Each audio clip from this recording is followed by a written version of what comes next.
أعوذ بالله من الشيطان الرجيم بسم الله الرحمن الرحيم الحمد لله رب العالمين والصلاة والسلام على رسول الله وعلى آله وأصحابه أجمعين. Assalamu alaikum wa rahmatullahi wa barakatuh, guys. So, thanks so much for joining. Wallah, I really appreciate it.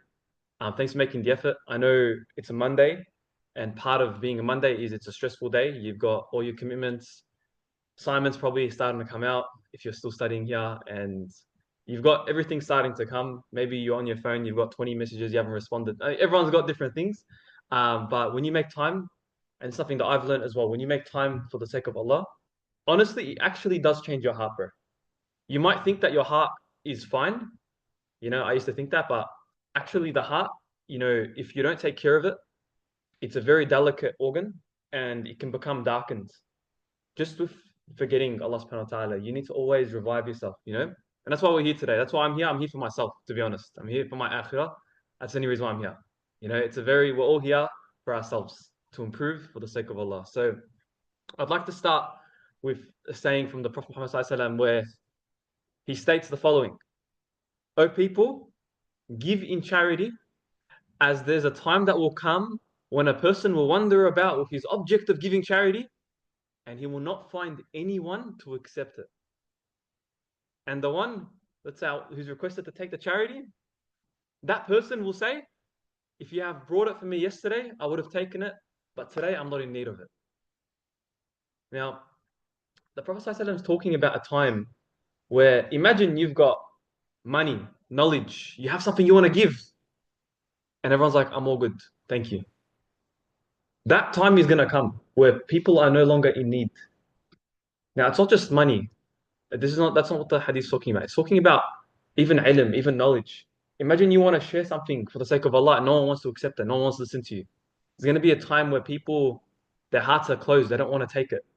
So anything that we discuss today, I would love for you all to share that with others. Give, share, find people to give it to.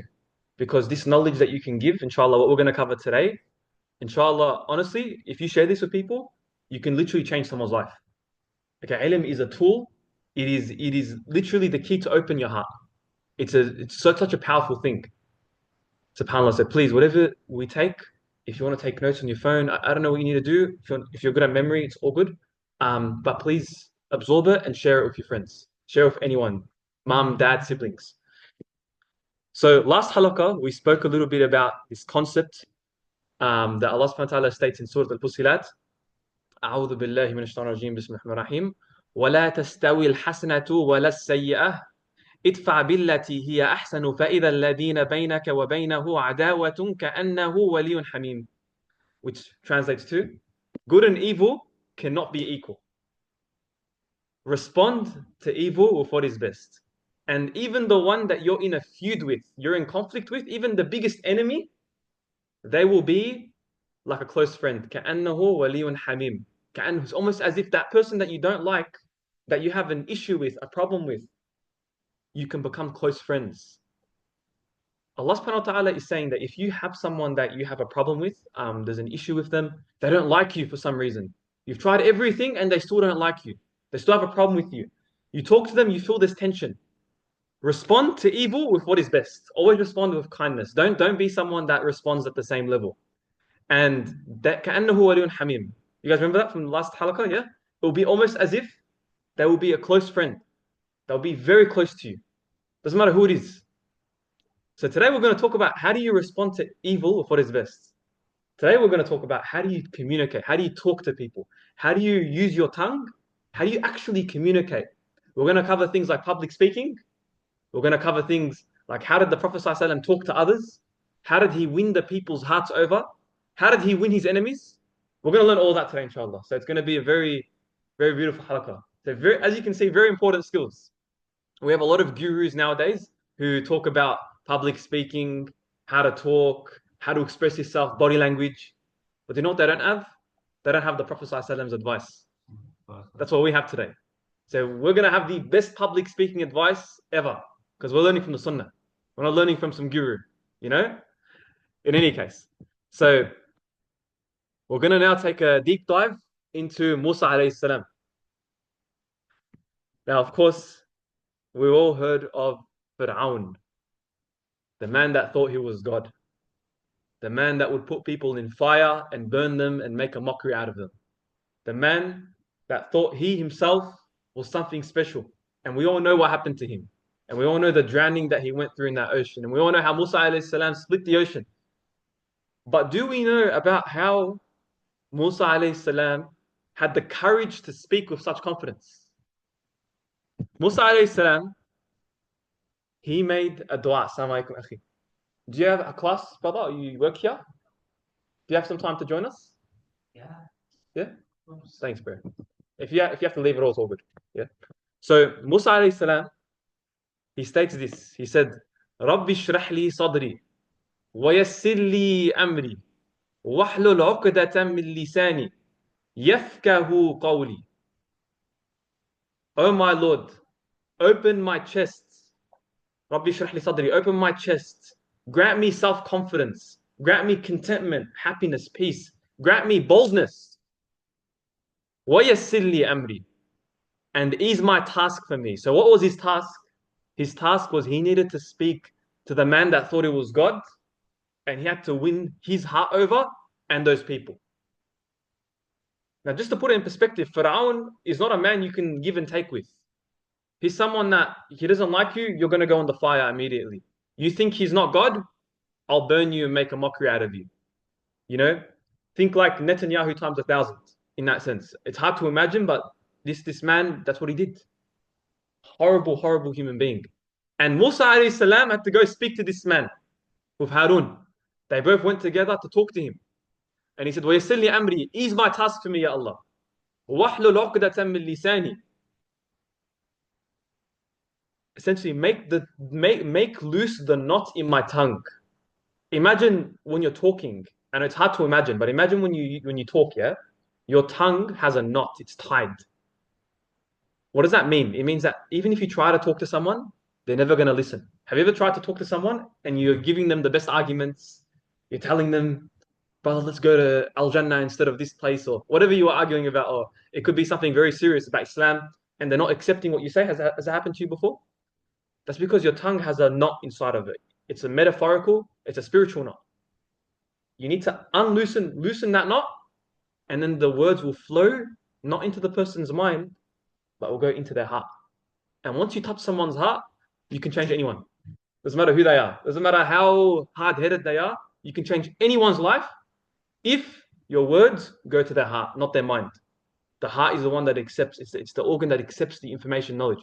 So it says, وَاحْلُلْ عُقْدَةً مِّن لِسَانِي يَفْقَهُ قَوْلِي, so that they may understand my speech. And it's not mental, it's heart, it's from the heart, yeah? So you need to understand that communication, when it comes to talking to people, it all comes to the heart. And so what did Musa alayhi salam do? He went to Pharaoh's court, to the court with Pharaoh there, with Harun alayhi salam, and he spoke with no difficulty to a man that could have ended him and ended everyone. No difficulty, boldness. Not only did he surprise the people, he surprised even the magicians that were there. The ones that were trying to make the serpent, the snake, but it was all a fake illusion. And yet Musa alayhi salam came, and with Allah subhanahu wa ta'ala's help, he transformed it into a snake that engulfed the fake ones. And even the magicians were shocked, like, how could this even happen? And so I'll give you a couple, I'd love to share with you a couple of ayahs of things that Musa alayhi salam, he said to Fir'aun. Imagine, like, just put it into perspective. Imagine you're going to, I say, like, you know, Netanyahu or anyone, yeah? Or someone, Bashar al-Assad, whoever, someone that's caused an actual genocide of people, that has killed individuals, tortures. Imagine you go into that person and you say the following things. Number one, Surah Taha, where Musa salam states, "Indeed, we are messengers of your Lord. So send with us the children of Israel and do not torment them. We have come to you with a sign from your Lord, and peace be upon those who follow guidance." Then Fir'aun's like, "Who's this Lord of yours? Who do you think you are?" "Our Lord is He who gave everything in its form, then guided it. He is the Lord of the heavens and the earth and everything between them, if you should be convinced." Now imagine you're talking to someone like Fir'aun, and you are with full confidence. You're by yourself. You have Harun next to you, Isa, And you're able to say that straight on without any fear in your heart. Could we do that? No way. People are too scared of getting silenced when they speak about Palestine. Yeah? Imagine doing this. You're going to the person directly and you're saying, hey, in front of all the warriors and all those people, and you're telling them, hey, this is how it is. Musa Islam stated, we have already shown you our signs and we sent you a clear proof. Yet you rejected it, O Fir'aun, and you were arrogant and became one of the disbelievers. And yet, Fir'aun knew the truth. The truth did hit him. But he had a seal over his heart because of how many people he killed, because of all the corruption he's caused. His heart was so dark, he couldn't take it. It hit the heart, but it didn't go inside the heart. And yet, when he was drowning and about to pass away, and he tried to declare that there's no God but Allah and that he's a Muslim, Allah subhanahu wa ta'ala rejected it. Because he knew that in his heart, he said it out of fear, not out of belief. Now, this reminds us of last week's halaqah, where we spoke about what? We spoke about Umar al-Khattab's sister. When Umar al-Khattab came and he wanted to, before he became Muslim, okay? Obviously, we know he's amazing Sahaba, but I'm saying before he became Muslim, what did he try and do? He tried to kill the Prophet Muhammad sallallahu alaihi wasallam. And yet, his own sister became a Muslim. How much of an insult is that to him, yeah? And when he came to his own sister and he hit her, he tried to make her not become Muslim, just like Musa alayhi salam had confidence, his sister, who's weaker, more inferior, less powerful, stood in front of him after being hit in the face and said that she will always believe in Islam and made it very clear that nothing you can do will affect my belief. The same confidence, Musa alayhi salam and Umar al-Khattab's sister had that same confidence. And that is what caused Umar al-Khattab to make that wudu and to read Surah Al-Taha and to actually see the beauty of Islam and become Muslim and become one of the biggest leaders in Islam. One of the biggest leaders in Islam. Whether it's Wahshi, who killed Hamza radiallahu anhu, the Prophet Muhammad's uncle, and he became Muslim. And he avenged the Muslims by killing the leader that was on his original team. Never mind. What? I was just a little detail. Yeah. SubhanAllah. Whether it's Wahshi, whether it's Umar ibn Khattab, whether it's Umar Khattab's sister, whether it's any of these people, when you have Islam by your side, you have the confidence unlike any other. SubhanAllah. And this tells us something, that nothing is impossible if Allah subhanahu wa ta'ala is with you. And that if you ask Allah subhanahu wa ta'ala sincerely that He removes your problems and He makes you win, you will win, as you can see. And so what Musa alayhi salam asked? He asked for a couple of things. Number one, for Allah subhanahu wa ta'ala to open up his heart. Number two, for Allah to make his task easy. He wanted to speak without distractions, because if you when you're talking and you're thinking about something else, you can't stay in the moment. And this is a problem I used to deal with.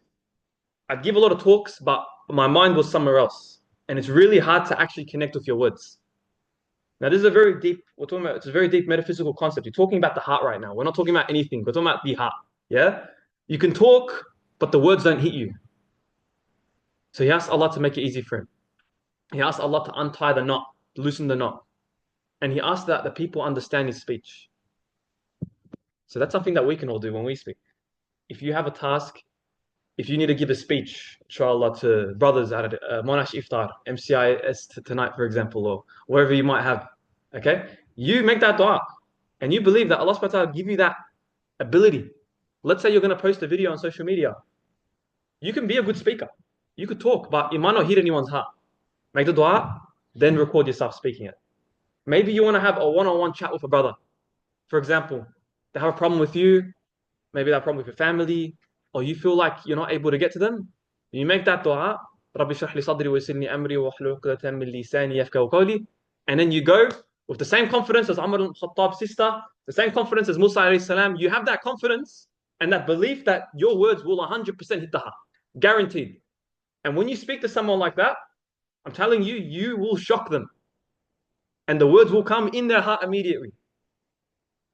Do you get what I mean? You have to have Allah by your side. So that's the first part, inshallah, today, where we're talking about the spiritual side. Now we're going to go into some practical tips. Okay, last thing I want is to give a halaqah and you walk out the exact same, just saying, "Oh, that was really cool." You know, I want you to actually be able to do stuff, right? So what's the first practical tip? You have the dua that you can use. Now you might have already known that dua, but you can still now you have the right intention. You can actually use it properly as a tool. You know, for me, whenever I speak at events, subhanAllah, always read the dua. Always. You don't know what evil lies out there. You don't know who's looking. Sometimes now, I used to not do this. Now, if I have a one-on-one chat with someone, I always read the dua, even if it's a normal chat, because you never know. Like sometimes words, bro. Sometimes words can literally affect someone. It's like a jab. You might say the wrong thing. You can't control your tongue. Sometimes you might say stuff. You need to be very careful with how you talk. Okay. So the Prophet ﷺ had the prophetic method of dealing and speaking with people. It wasn't a normal way of talking to people. You know, he had the nickname Jami' al-Kalam. He was able to ijma', like combine words in such an eloquent way. You know, he can say like three words and it will affect billions of people. SubhanAllah. Assalamu alaikum. The Prophet ﷺ could say two, three words and it was so powerful. Assalamu alaikum, akhi. It was so powerful. So powerful. Just a couple of words. Every single companion believed that they were closest to him just because of how he spoke to them. Now, this is like, subhanAllah, Amr ibn al-As, he believed that he was the most beloved to the Prophet Muhammad sallallahu alaihi wasallam. So he went to the Prophet sallallahu alaihi wasallam and he asked him, you know, believing it's him, obviously. He's like, so who's the most beloved to you? And he was expecting him to say, of course, Amr ibn al-As, of course, 100% yourself, mate. You know, you're the person I love the most. So he expected his name, and the Prophet ﷺ said, Aisha, radiallahu anha. He's like, of course, not your wife, but like from the brothers, obviously. Who do you like the most? Yeah. And guess, and the answer was her father, Aisha's father, Abu Bakr as-Siddiq. He's like, yeah, of course, not your wife's father. I'm talking just the brothers, you know, the ones that are local. Out of those brothers, you like me, right? And he started naming people that were not him. Now, he didn't do that to make him feel low. No, that's not the reason. He did that as a way to show that he loves everyone, that Rasulullah valued everyone, that he would speak to you like you're his favorite, but he'll speak to everyone like they're his favorite. And that's such a hard thing to pull off, man. It's such a hard thing to pull off. You know, most of us, we can't even speak to our families in a good way. So how, you know, and you start to think, how am I going to treat the community like that? It's like, it's unreal, honestly, it's unreal. How do you speak to someone in such a way, touch their hearts? It could be, for example, you're walking across a brother, we're in the masjid here, in the musalla here, his brother talks to you and you're in a rush to class. How do you respond to him? Do you just say, "Sounds sorry, I gotta go, I gotta get out"? Like little interactions like this, they don't seem they're not harmful, they're harmless, but they harm the heart. Something very small, like you talk to a brother, shake his hand, you don't look at him. You could just rush it because you've got five salams you got to go through before you get out. So quickly smash it out. One, two, three, salam, boom, I'm out of here. Now that's fine. That's fine for the ordinary person.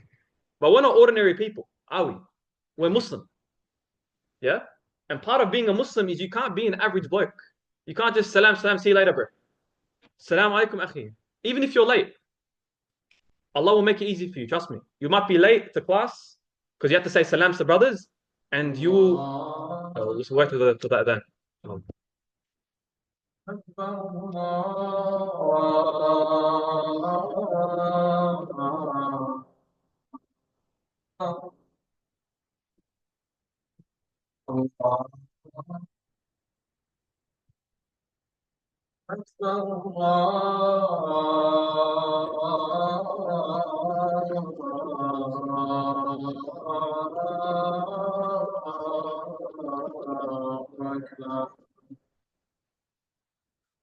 أشهد أن لا إله إلا الله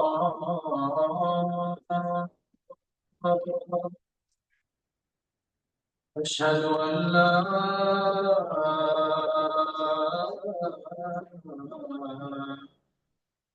إله إلا الله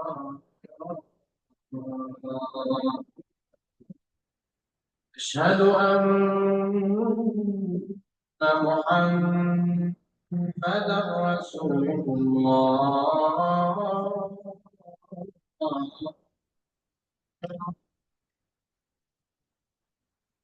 أشهد أن محمدا رسول الله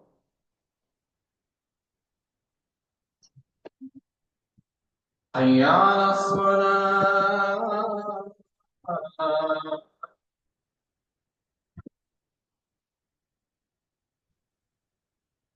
حي على الصلاة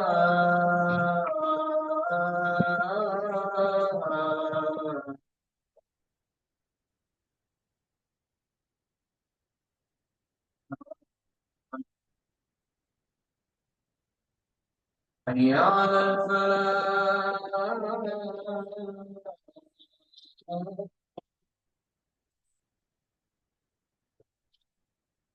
حي على الفلاح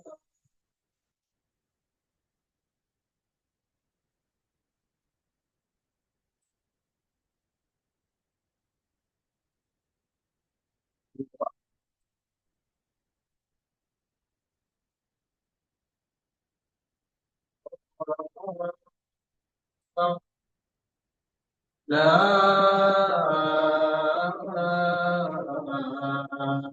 إله إلا الله إلا الله محمد صلى الله عليه وسلم. Oh, all good, brother. Thank you for coming. Thank you for joining. Thank you. I wish I could join all. Sure. Every Monday at this time, we will be doing it. If you join for 10 minutes, Yeah, that's that'll be really nice. Thank you very much. All good, brother. Jazakallah khair. Now I'm aware some of you guys have class at 2. So we've got two options. Either I can keep going till 1:45, we pray, and then everyone goes to class. And if you stay, you can stay. We can do a Q&A. Or we can pray now, and we just keep going, and you leave when you got to leave. What do you guys want to do? Pray now? Yeah. Happy to pray now? I'm in class. All right. Pray now? Everyone got wudu? Yeah. Let's pray now. Let me pause this recording. Let's pray now.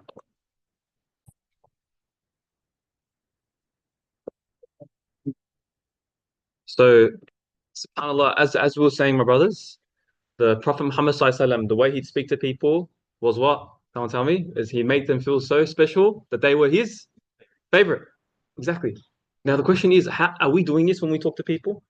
Do we make the people we speak to feel like they're our favorites?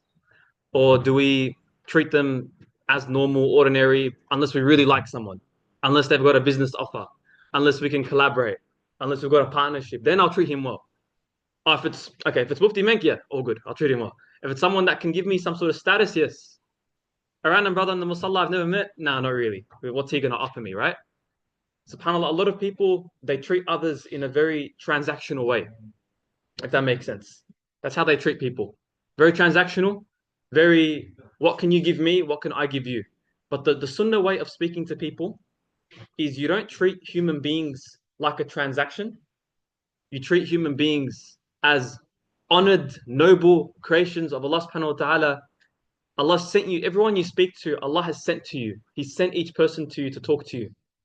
You might think that it's not worth your time, but you honestly do not know who that person is and how that person can touch your heart. Everyone can impact you. And you've got to really, really realize that, inshallah. So, as we said before the prayer, yeah, when he'd shake someone's hand, Rasul he wouldn't let go until that person has to let go.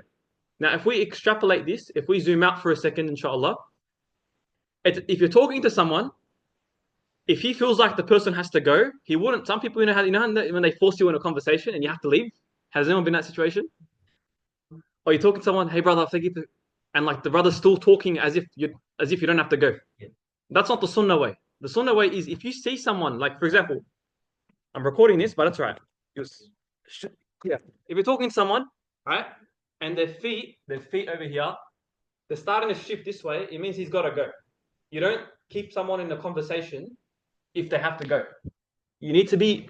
The Rasul was the most acutely aware of people's body language. He'd know how people move. He'd understand body language. He'd understand feet, hands, all that sort of stuff. He was the master, the prophetic master of communication, the best example, better than anyone you can see in Melbourne or across the world. So if you're talking to a brother and you're saying Salam alaikum, and you're saying, how are you, bro? How's uni? And you see he's like, bro, alhamdulillah, I'm good. And he's talking to you, but his feet are pointing that way, and he's trying to leave. Don't try and keep him in the conversation. That's not the sunnah. So that is immediately, you see someone has to go. Salam alaikum, bro. So nice to see you, inshallah. Have a great day. Love you, bro. Stay safe. Let him go. You have something to ask him, don't ask him now. Ask him later. That's a sunnah way. Does that make sense? And be aware of it. Some people, and don't be that person. If you have to go, Salam alaikum, bro. It's so nice to see you. You know what I mean? Take his hand, speak to him. But if you have to go as well, well, it's so good to see you. Forgive me, bro. I do need a head. Salam alaikum, inshallah, we'll talk soon. And just leave. You don't have to say, bro, Salam's got to go. Get out, you know? You don't have to approach people in such a harsh way. You can approach people in a beautiful way. Same thing in business as well. If you have a company or a business and someone offers you an amount for your service and it's not your price, you don't have to say, hey bro, that's not my price, you're undercutting me. You could do it in a beautiful way.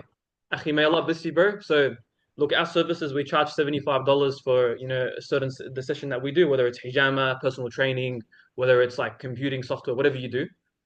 Akhi, may Allah bless you, you're looking for $40. I've got a friend named Jafar who can actually offer that to you, inshallah. I'm more than happy to facilitate it. Forgive me, bro, that's our prices. You don't have to say, hey man, don't try and undercut me. That's not the sunnah way of talking to people. You know? The sunnah is if you're in business with someone and he offers you a price, and that price is not your price, and if they're in hardship, you help them. Give them some advice. Share with them. The Prophet ﷺ was a giver. He'd give a lot of value. Any of you guys here have 2 o'clock class?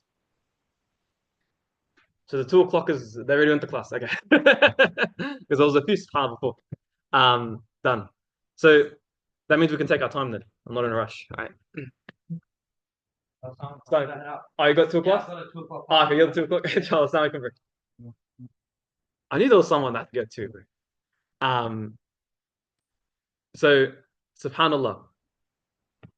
Abdullah ibn Rafi, he reported, I said to Abu Huraira, may Allah be pleased with him. He asked Abu Huraira, why were you nicknamed Abu Huraira? It's quite a strange question. Like, you go to someone, why is that your nickname? And Abu Huraira said, I would tend to the sheep of my people, and I had a very small kitten. Thank you for joining. And I had a very small kitten. So imagine, he would tend to the sheep of the people, flock sheep, but there was a really small kitten. What would he do? He used to place that kitten in a tree at night, and during the day, he'd take that kitten from the tree, small little kitten, from the tree, and he'd play with it, take care of it, feed it, give it water, give it what it needs, and put it back on the tree. Now, his responsibility was sheep. Nothing to do with a kitten, but he saw it and he took care of it because it's an amana from Allah. And so they nicknamed him Abu Huraira, the father of the kitten. That's what it means. That's why he's called father. I didn't know that, subhanAllah, until today. That's what it meant. Yeah, Abu, the father of Huraira, the kitten, which is crazy. So the Prophet ﷺ, he used to give people nicknames, but not like, people's like, oh, that's OG, or that's OJ, or that's none of that stuff. He'd give people like beautiful nicknames to have meaning. Something that you'd be proud of saying to people, not like a nickname where you wouldn't tell the uncles when you get trying to get married. That's my nickname. That's not a good nickname. It's a nickname that is beautiful. It reflects your character and it reflects your akhlaq as well. And so this personalization, 2 o'clock class, our work class. Thank you for coming. So that personalization made people feel very close to him. Now, when he would speak to people, Mahdi, can I use an example? If it comes to you? Please go ahead. Mahdi. Two Mahdis. Yeah. Alhamdulillah. So when he'd speak to people, number one, what do you say? Let's say if our hands get letting go, you immediately let go. For example, if I'm talking to you, we're talking. Alhamdulillah, man, yourself. It's so nice seeing you, bro. I have to go now. You already know. I don't need to tell you I have to go. You can tell. Yeah. You don't hold me up. Yeah. And then I let you go. Let you go. Yeah. If I'm talking to him and he's like, and you're rushing it, bro, how are you? Alhamdulillah, I just gotta go. I saw his. You didn't even tell me. I'm trying to. I saw his feet. His feet are moving. Bro, take care. Look at the feet, bro. If someone has to go, they have to go. You don't have to wait for them to tell you, I have to go, for you to let them go. Does that make sense? You don't hold them hostage in a conversation. SubhanAllah. If someone has to leave a conversation, let them go. They will appreciate it. They will respect it. People, they gravitate towards people that make them feel comfortable. If you make someone feel uncomfortable, like, for example, if I talk to this brother, he's going to hold me up for an hour, I just can't have the conversation. That's not how you want people to view you, do you? Do you want people to view you like as a burden? You can't. And when I reflect on my life, I look at situations where I was sometimes a burden. I used to hold people up for a while, and I'm like, wait, now I know why some brothers, okay, reflect. Maybe you might talk to someone for too long.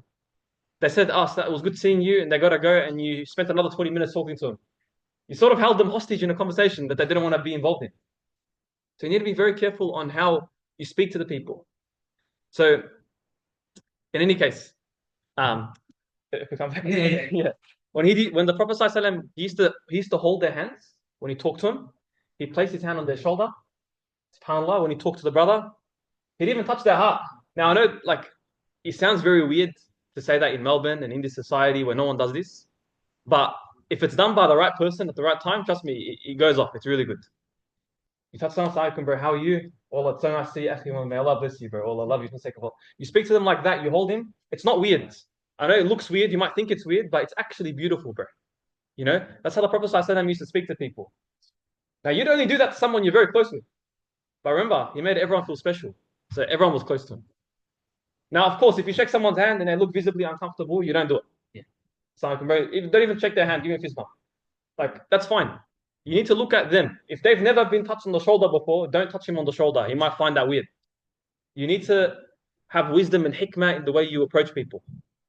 If someone is some people, subhanAllah, their nature is they're very hard. Even when they speak, it's very direct, no emotion. They've been hardened by society. If you come very soft with them, they might get repelled away from you and say, they can't. So you need to have hikmah. If someone's like, yeah, cuz what's going on? Yeah, anyways, you don't talk to him like, actually, my brother. He won't, that type of person, he's not ready for that. You need to win him with love. So you might say, akhi, wallah, so good to see you, bro. Take care, man. You don't match him. The Prophet ﷺ would match the people. Someone has a deep, strong voice, you match him. If someone's very soft and slow to speak, don't talk fast. Talk at his pace. Just like that. That interaction, Allah Vedic, there we go. Just like that, bro. Assalamu alaikum, bro. Alhamdulillah, how are you, bro? Alhamdulillah. We're just talking about, did you hear? Yeah. We're talking about how to shake the hand, the sunnah, touching the shoulder. Yeah. That's why I did that. Anyways. So that's what he would do. He had such a warm, sincere smile that would make people feel at ease. And that's something I'm trying to work on. Because, bro, when your heart has become so darkened, wallah, it's actually really hard to give a good smile. You have to sometimes fake it. I don't know if you guys resonate with me, but I felt that way. When your life is filled with, so many different, not problems, but you're dealing with people. If you're in the business world and you're talking to people and you're dealing with money a lot, for example, it's really hard to have that sincere smile. Sometimes your brain is at 1,000 kilometers an hour. You've got so many people you need to talk to, so many phone calls to return. You just want to sometimes robotically get it done. But people are not robots. Yeah? So work on your smile.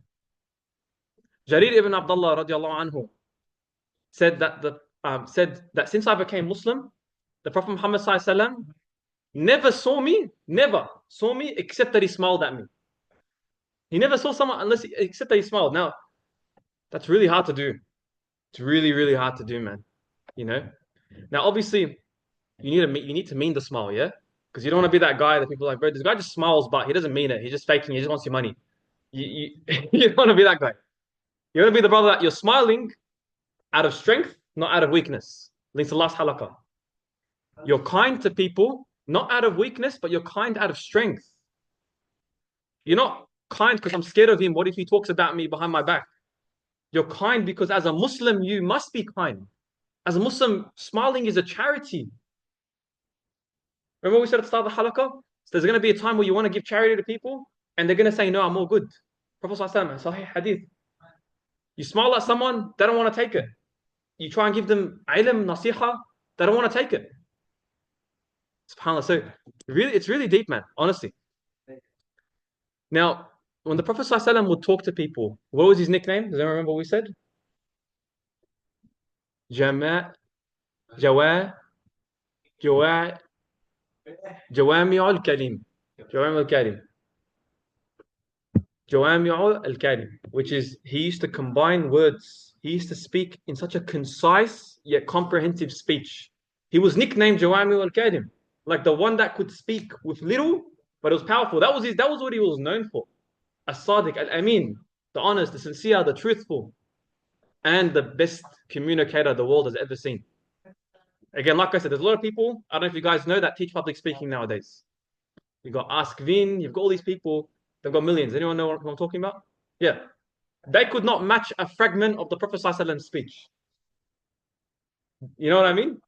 They could try impact, they won't even match a grain of sand from how the Prophet ﷺ would talk to people. His impact was, these people, they'll teach you how to talk, but they don't teach you how to touch the heart. They're never going to teach you that. You can buy their course, spend $10,000. You will not learn how to touch the people's hearts, but for free. Prophet ﷺ taught us how to do it. So what would he do? Number one, when he'd actually speak, yeah. So today we spoke a little bit about the spiritual side. Now I want like practical tips. He would repeat things. So, for instance, what he would say, woe to him, woe to him. Assalamu alaikum, Fahad. He'd say, woe to him, woe to him, woe to him. Then everyone's like, woe to who? Me? What's going on? They're hooked in, yeah? This is the equivalent of clickbait. All right, if that makes sense. You can think of, it's not clickbait, but think about it. You can think about it with that perspective of, you know how people make videos and they want to lure you in? The best masjid in the world, the best thing, and oh, what's this? The best way to build muscle, how to transform your physique, or whatever, you know what I mean? How to be the best boxer, whatever. Woe to him, woe to him, woe to him. Then what do you say? Woe to the person who treats his parents badly. Woe to the person who, then the message comes. He didn't just say, hey guys, you know, treat your parents good.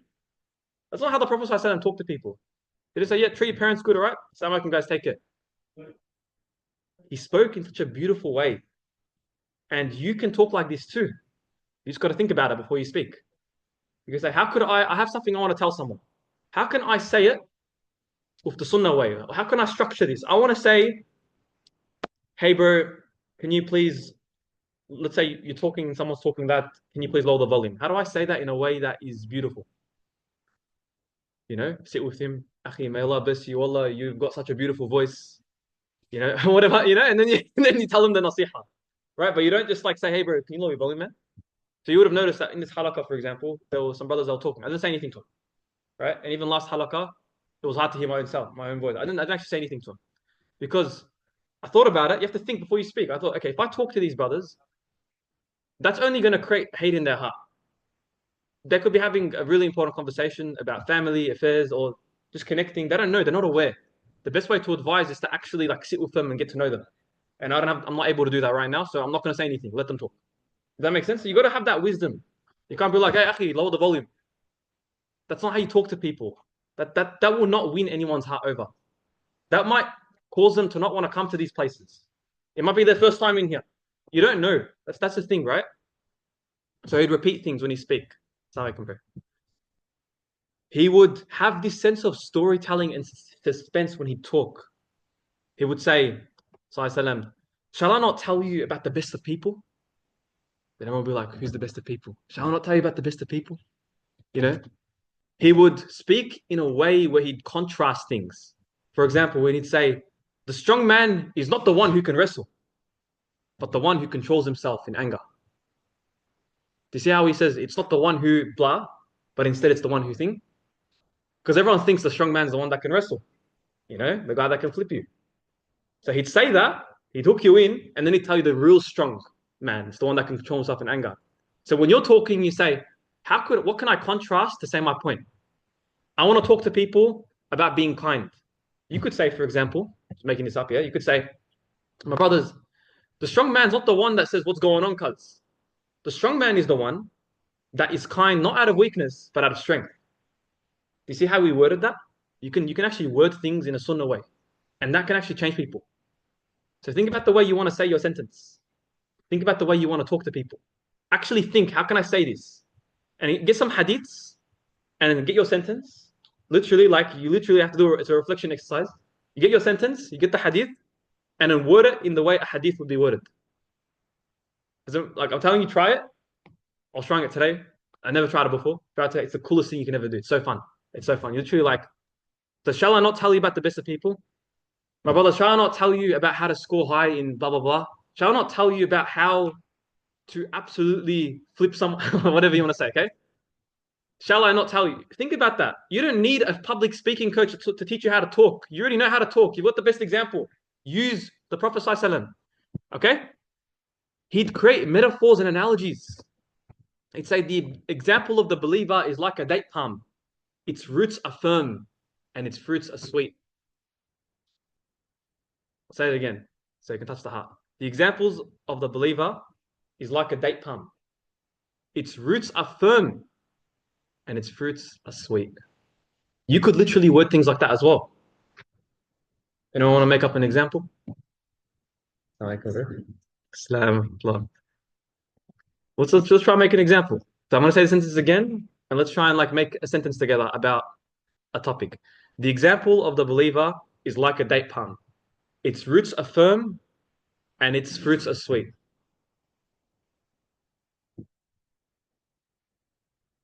Oh, that's tough activity, yeah. SubhanAllah. So, like, Assalam, brother Abdullah. Allah very big.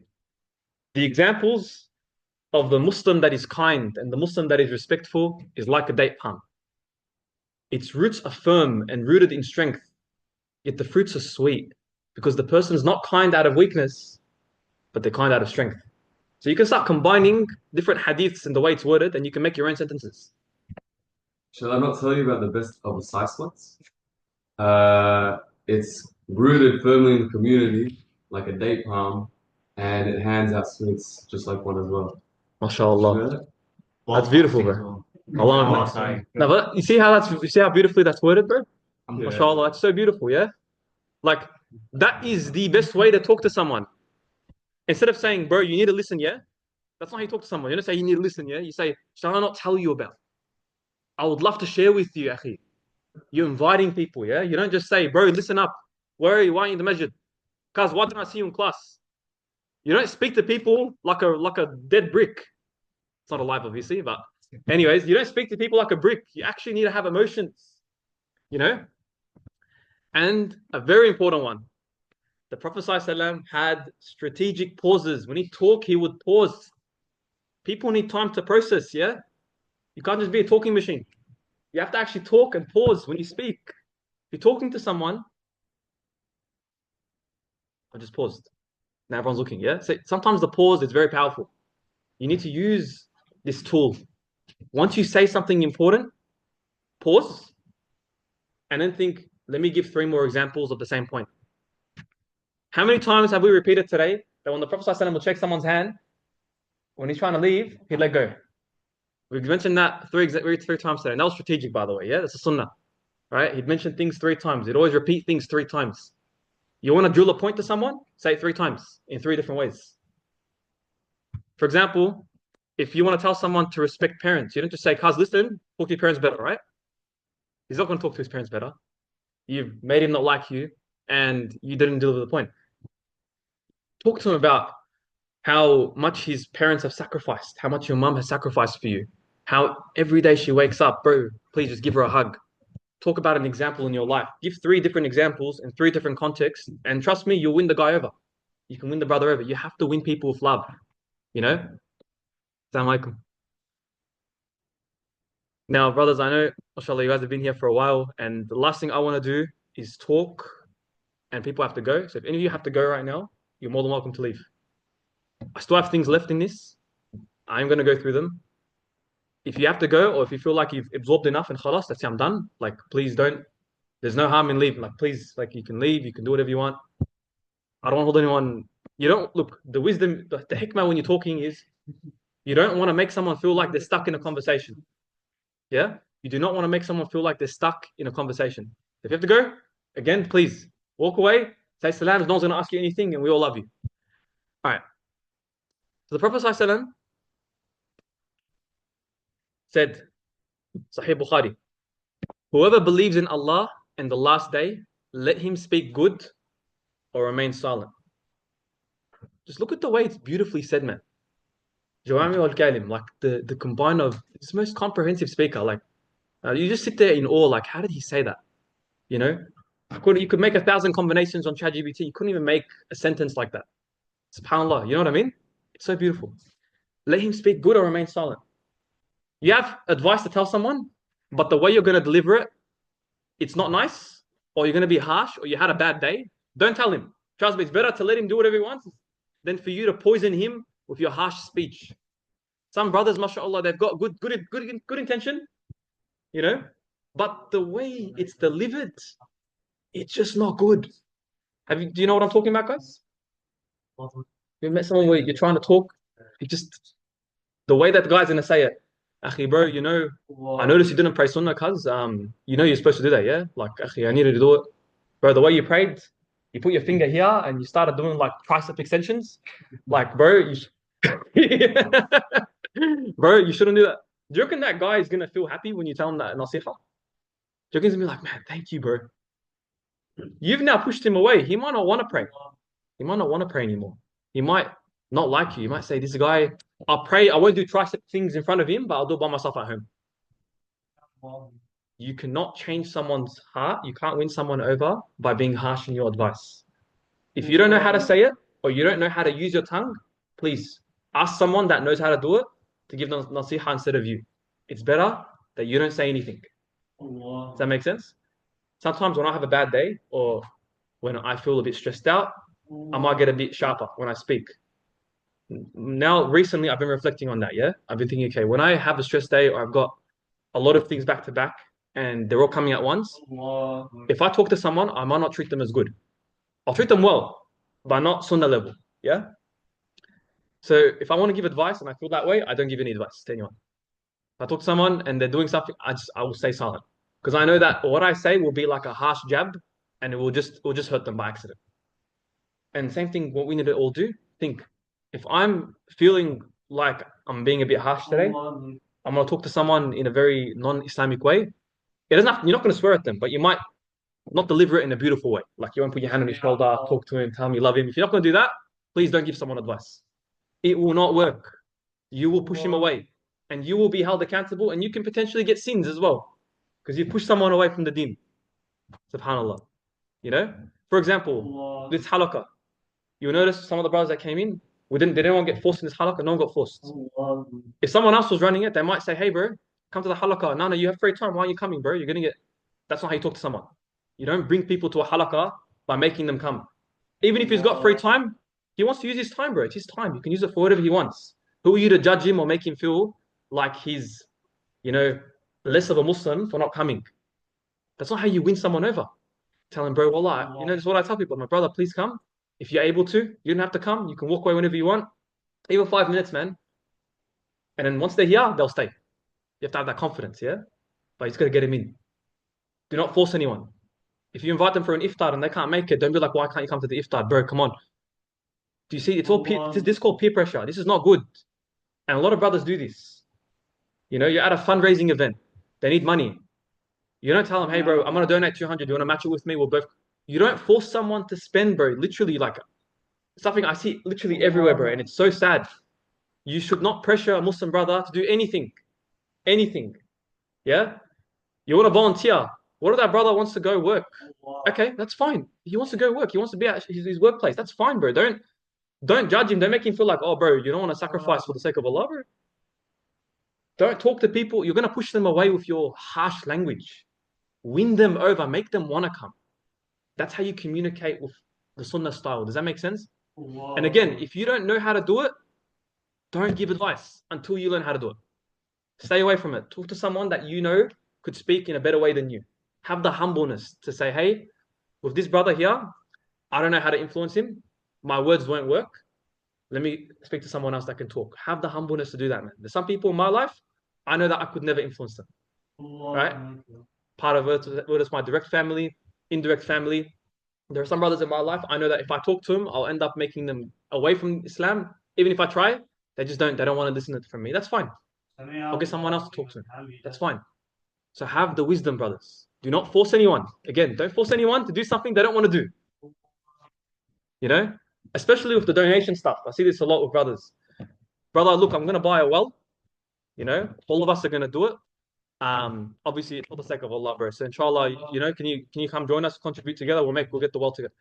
What if that brother, that $110, it's not gonna come from his heart. It's gonna come from pressure. Does that make sense? He's gonna give it because he feels bad, like he doesn't want to look bad in front of the boys, in front of the brothers. But he's not giving it for the sake of Allah, and you're not gonna get rewarded. You force someone to pay that they don't want to pay. Let's say you want to gift someone something. You've got a friend. This happened. You know, I've seen this happen to me some time ago. There was a brother. He wanted to go gift one of his friends this new iPad or something.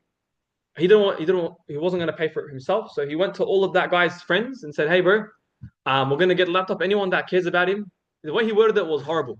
Anyone that cares about him, anyone that's his friend, obviously, like they're gonna contribute. So obviously, I know you're close to him. So inshallah, I'll add you to the group chat. We're all gonna spend $160 each, and we're gonna get him this thing. Is that the way you influence people to go pay for another brother? If someone spoke to you like that, would you pay for the sake of Allah, or would you just you might pay, but it's because you're influenced? I'm gonna stop this recording, inshallah. Assalamu alaikum, guys.